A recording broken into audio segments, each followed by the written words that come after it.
नमस्कार, मैं हूं निकिता और आप देख रहे हैं सत्यहिंदी.com।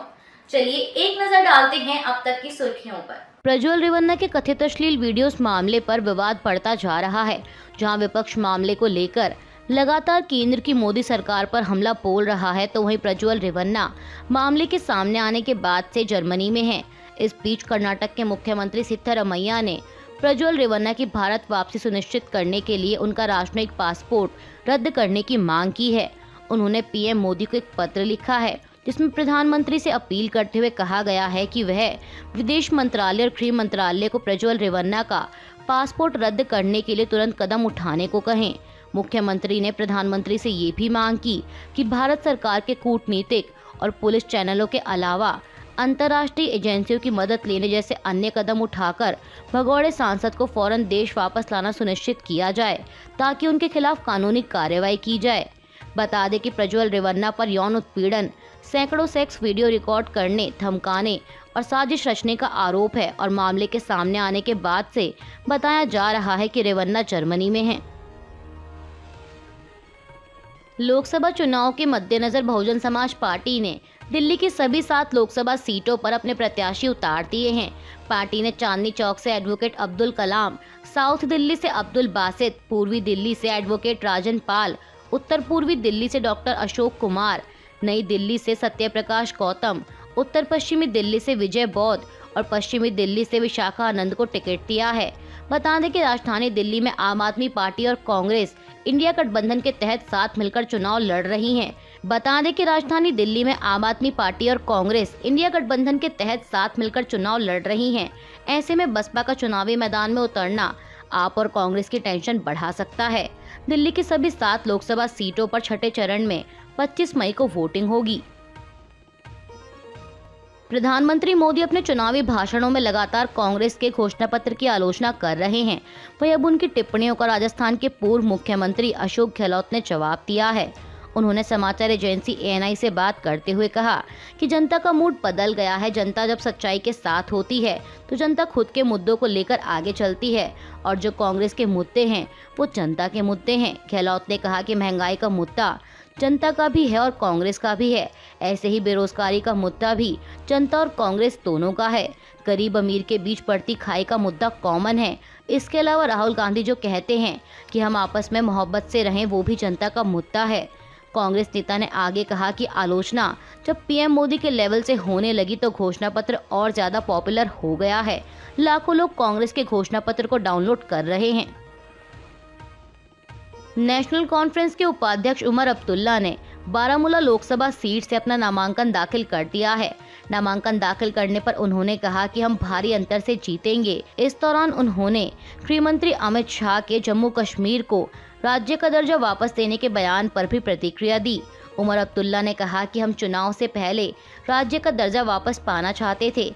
गृह मंत्री को एक समय सीमा बतानी चाहिए। 30 सितंबर तक सुप्रीम कोर्ट की डेडलाइन है। उन्हें बताना चाहिए कि सुप्रीम कोर्ट की समय सीमा के बाद कितने दिनों में राज्य का दर्जा बहाल होगा। दिल्ली और नोएडा के स्कूलों में कल बुधवार को धमकी भरे ईमेल मिलने की खबर सामने आई थी, जिसमें स्कूलों को बम से उड़ाने की धमकी दी गई थी। दिल्ली पुलिस मामले की जांच कर रही है।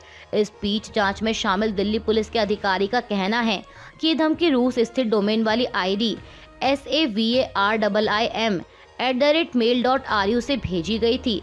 आपको बता दें कि mail.ru रूसी कंपनी VK द्वारा सर्विस दी जाने वाली ईमेल सेवा है।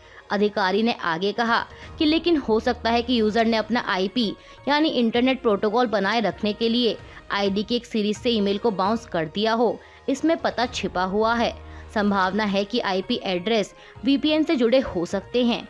अधिकारी ने कहा कि हम इंटरपोल के एक डेमी ऑफिशियल को लेटर भेजकर उनसे मदद मांगेंगे, जिसमें ईमेल एड्रेस के लिए साइन अप करने वाले शख्स का ब्यौरा मांगा जाएगा।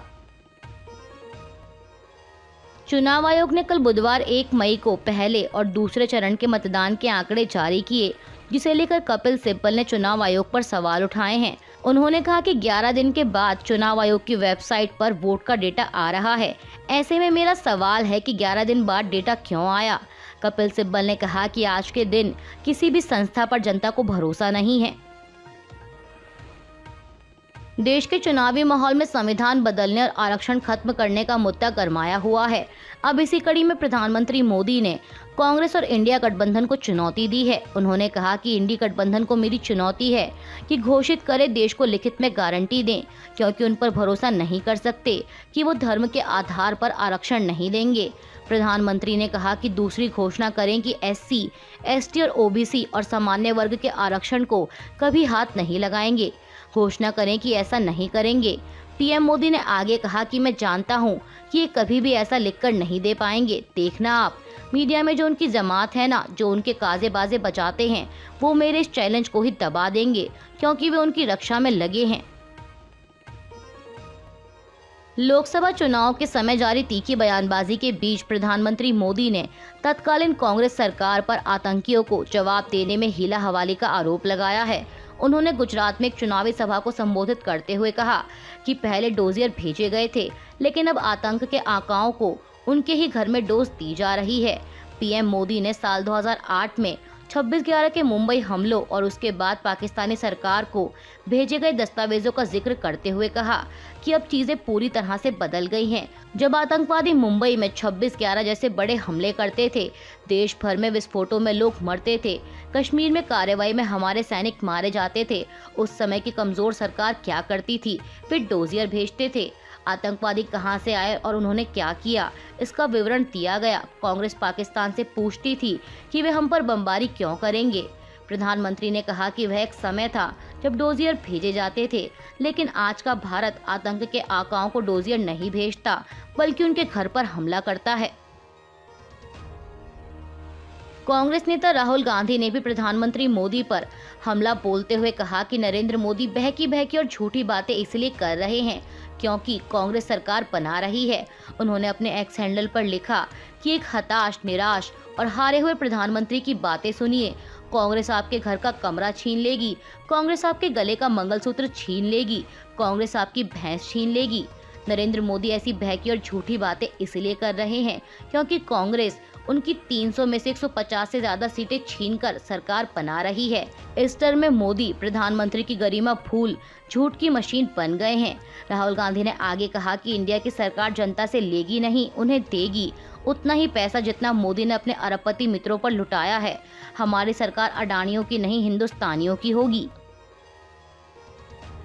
देश में जारी लोकसभा चुनाव के बीच BRS प्रमुख और तेलंगाना के पूर्व मुख्यमंत्री KCR के चुनाव प्रचार पर 48 घंटे के लिए बैन लगा दिया गया है। चुनाव आयोग द्वारा लगाया गया ये बैन कल बुधवार शाम 8 बजे से प्रभावी है। मामले की जानकारी देते हुए चुनाव आयोग ने बताया कि KCR के खिलाफ तेलंगाना कांग्रेस प्रदेश कमेटी के उपाध्यक्ष G निरंजन ने 6 अप्रैल को एक शिकायत दी थी। शिकायत में कांग्रेस नेता का कहना था कि KCR ने 5 अप्रैल को तेलंगाना के सिरसिल्ला में कांग्रेस के खिलाफ आपत्तिजनक भाषा का इस्तेमाल किया था। रूस और यूक्रेन में जारी युद्ध को 2 साल से अधिक का समय बीत चुका है, लेकिन अभी तक युद्ध समाप्त होने या इस पर विराम लगने जैसे कोई आसार नजर नहीं आ रहे। इस बीच अमेरिकी विदेश विभाग ने कहा है कि रूस यूक्रेन के खिलाफ अंतर्राष्ट्रीय रासायनिक हथियार का इस्तेमाल कर रहा है।